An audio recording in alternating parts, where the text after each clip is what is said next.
હાલમાં જે આપણને 29 દર્દીઓમાંથી 15ના ડેથ થયા છે, જેમાંથી બાકીના ટ્રીટમેન્ટ હેઠળ છે.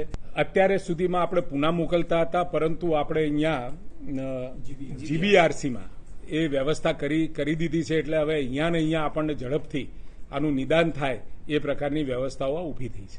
પરીક્ષણો માટે આપણે પુના ખાતે આ સેમ્પલો મોકલ્યા હતા, જેમાંથી હાલમાં 7 પરીક્ષણોમાંથી એક જ ચાંદીપુરમનું કન્ફર્મ આપણને જોવા મળ્યું છે. સામાન્ય રીતે આવા સંજોગોમાં અને ચોમાસાની પરિસ્થિતિમાં વાયરલ એન્સેફેલાઇટિસનું પ્રમાણ આપણને જોવા મળે છે.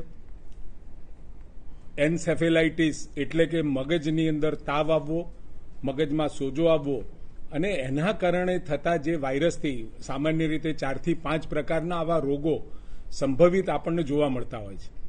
એ પ્રકારના રોગોનું લક્ષણ આપણા રાજ્યમાં જોવા મળ્યું છે.